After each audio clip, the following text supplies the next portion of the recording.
নমস্কার বন্ধুরা, আমাদের অফবিট মেঘালয় রোড ট্রিপের দ্বিতীয় পর্বে আপনাদের সকলকে জানাই স্বাগত। আজকের পর্বে আমরা গৌহাটি থেকে ডাউকি যাব, যেখান দিয়ে বয়ে গেছে ভারতের সবচেয়ে স্বচ্ছ উমগট নদী।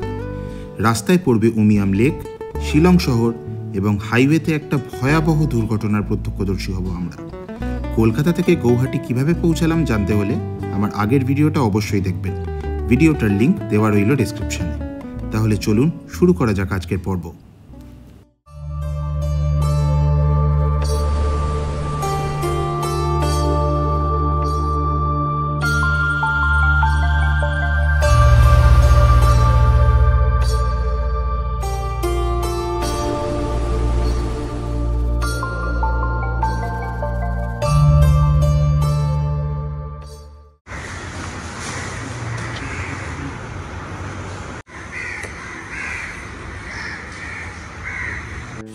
Good morning.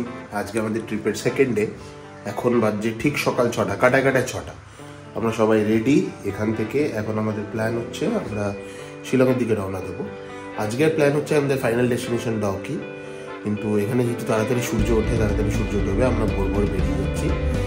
তো লাস্ট মিনিট রুম চেকস সব কিছুই নিয়ে নিয়েছি।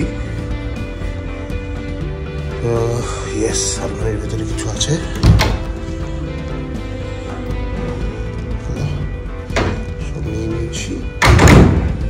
আমার কি অবস্থা, এই যে কটা ব্যাগ।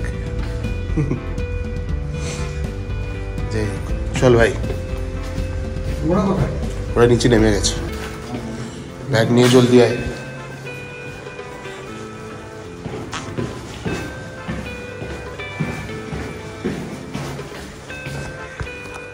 আগে পিঠের ব্যাগগুলোকে সব সিটে রাখ। ব্যাগপত্র গুছিয়ে আমাদের ট্যুর প্ল্যান মাফিক আমরা আমাদের যাত্রা শুরু করলাম দারাঙের পথে। বলো বোম ভোলে। আজকের আমাদের ডে 2 শুরু। ভোরবেলা বেরোনোর সুবাদে আমরা গৌহাটি শহরের এক সম্পূর্ণ অচেনা রূপ দেখলাম। রাস্তাঘাট একদম খালি থাকার জন্য আমাদের শহর থেকে বেরোতে কিন্তু বেশিক্ষণ সময় লাগেনি।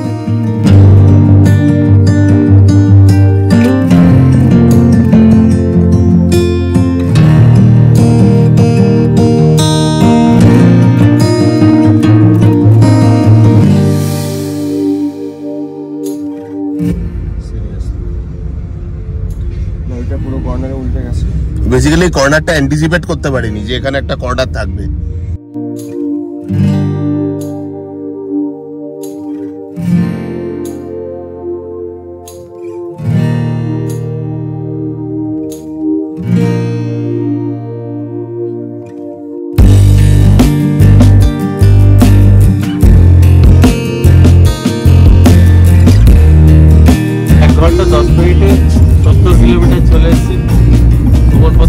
আসতে চালাচ্ছিল, আমরা একটু জায়গায় আচ্ছা তাহলে নর্মাল চালাচ্ছি। নর্মাল চালিয়ে পাহাড়ি রাস্তা আমরা 70 কিলোমিটার এসেছি 1 ঘন্টা। ঠিক আছে, ভালো তাড়াতাড়ি। আমি নর্মালি চালিয়েছি, কিন্তু আমি কোনো স্পিড করিনি, কিচ্ছু করিনি, কারোর সাথে রেস করিনি। আমার যেরকম মনে হয়েছে কারণ হচ্ছে রাস্তাটা খালি সুন্দর। সুমের বলে একটা জায়গায় দাঁড়িয়েছি। এখানে একজন মাইনাস করতে গেছে, আর এখানে আমরা নিজেরা চা বানাবো, ব্রেকফাস্ট বানাবো, খেয়ে দিয়ে তারপর যাবো। একটু ধুলো আছে তাই বললাম, এটা চা বানালে ধুলো চা হয়ে যাবে। হ্যাঁ, মানে যে ব্ল্যাক টিকেট চাইবে সেও মিল্ক টি খাবে, এই আর কি। ফলে মেঘালয় এসে আজকে ফার্স্ট রিফ্রেশমেন্ট হচ্ছে ধুলো চা। রাস্তা থেকে একটু নিচে নেমে এসে আমরা পৌঁছলাম এখানে।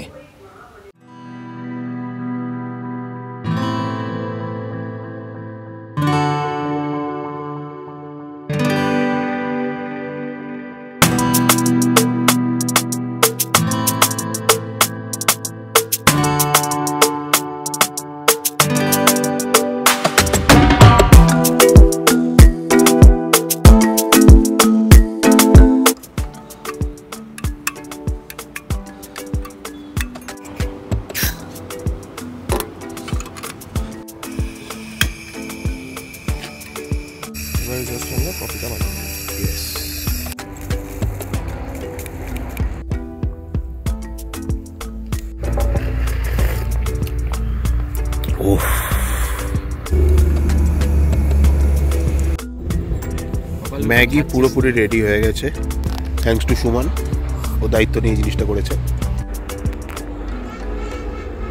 ভাই এখানে ম্যাগির টেস্ট একটু এনহ্যান্স হয়ে যায় না ভাই? খাবি না তো তুই? না ভাই, খাস না।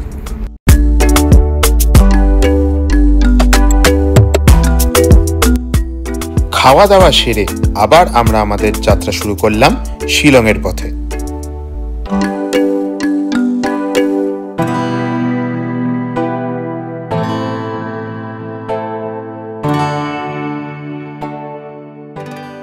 আমরা পৌঁছালাম এট দি ফেমাস উমিয়াম লেক। কি দারুণ লাগছে লেকটা দেখতে।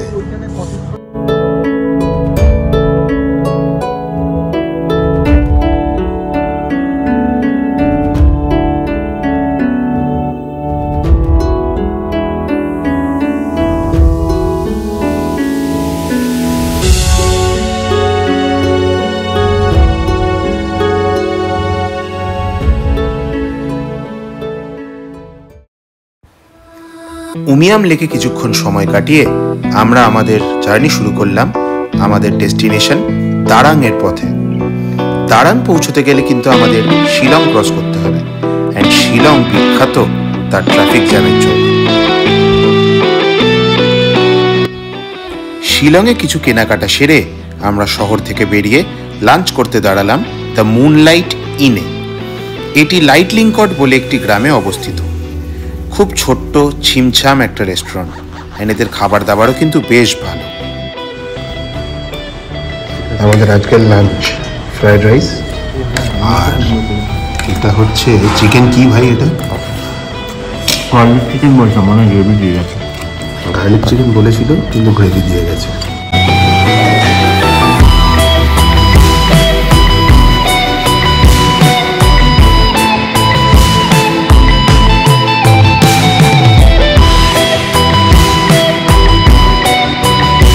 এখন আমার গাড়ি চালাবার পালা। সুমন পেছনে বসে আছে বিন্দাস, এখন আমি গাড়ি চালাবো। উফ, ফাইনালি পাহাড়ে গাড়ি চালানো।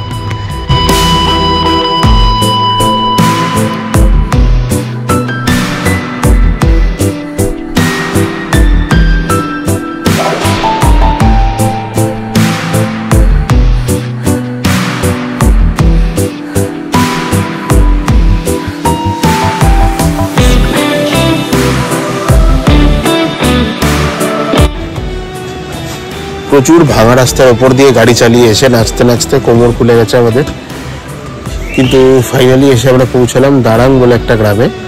এইখানে আমাদের এরপর নিচে গিয়ে বোটে করে ওপারে যেতে হবে, তারপর ওপারে আমাদের ক্যাম্প আছে। লোকজন এখানে সব প্রিপেয়ার করছে এই মুহূর্তে। হাউস দ্য জোশ ঠিক আছে, কারণ জোশের কি অবস্থা সবার। দারাং ট্যুরিস্ট প্রমোশন অ্যান্ড ডেভেলপমেন্ট সোসাইটিতে আপাতত এন্ট্রি করতে হবে আমাদের সবার নাম। তারপর ওই যে সামনে দাদা জার্সি পরে আছেন, উনি হলেন আমাদের হোস্ট, ওনার নাম Frankenstein. Yes, you heard it right. এবার ওনার সাথে যাব, আমাদের নদী পেরোতে হবে। চলো, জার্নিটা বেশ এক্সাইটিং হতে চলেছে, দেখা যাক। Welcome to Darang tourist spot. Gate দিয়ে ঢোকা মাত্রই আমরা বুঝতে পেরেছিলাম যে নদীর পার অবধি পৌঁছানোর যাত্রাটা মোটেই সহজ হবে না। খুবই স্টিপ একটা রাস্তা দিয়ে কিছুটা নেমে আসার পর দেখলাম আরও স্টিপ একটা সিঁড়ি আমাদের অপেক্ষা করছে। সিঁড়ি দিয়ে নেমে এসেই দেখি আমাদের ক্যাম্পের মালিক আমাদের একগাল হেসে আপ্যায়ন করলো।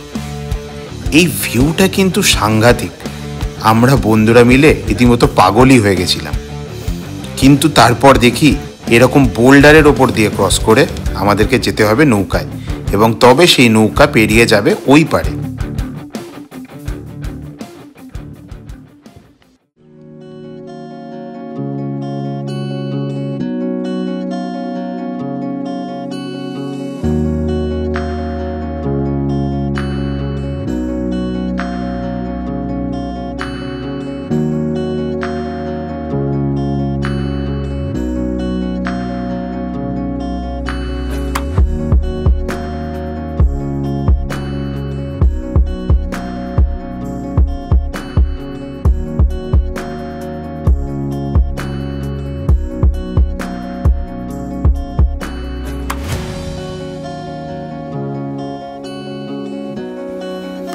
উমগট নদীর স্বচ্ছ জলের ওপর দিয়ে নৌকা করে আসার অভিজ্ঞতাটা সত্যিই অনবদ্য।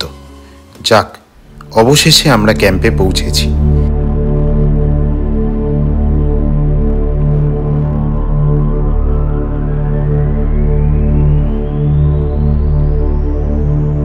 কিছুক্ষণ বিশ্রাম করে আমরা প্রস্তুতি শুরু করলাম রাত্রের জন্য। কিসের প্রস্তুতি শুরু করলাম জানতে হলে ভিডিওটি দেখতে থাকুন।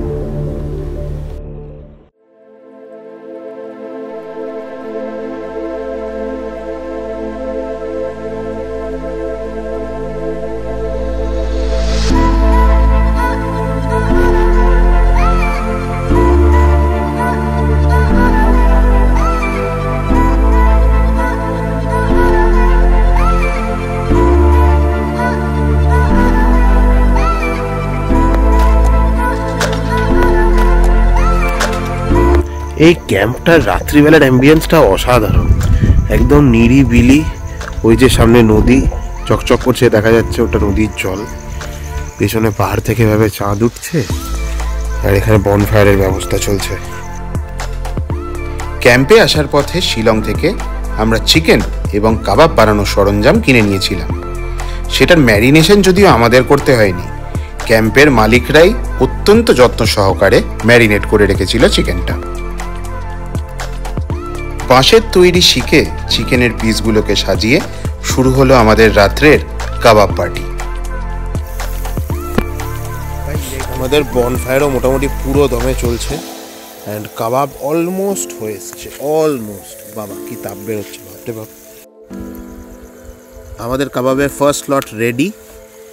ওইদিকে আরও আছে, ওইদিকে আরও আছে, এইদিকে আরও আছে।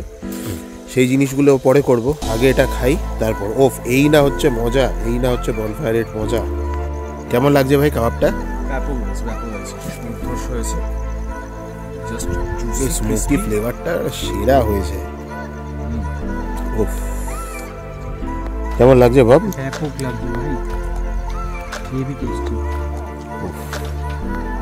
বাইট দে। ওফ, আমাদের ডিনার কি দিয়েছে? ভাত, এখানে ডাল আছে, পাপড় ভাজা আছে, পাপড় সবজি আছে, স্যালাড আছে, পাপড় ভাজা, সবজি, স্যালাড, এখানে চিকেনটা বার করা হয়েছে। চিকেন ওইদিকে আছে। আগুন তো আজকে রাত্রের মতো শেষের দিকে, এই পুরো কাঠটা, এটা যদিও এখন 1-1.5 ঘন্টা চলবে।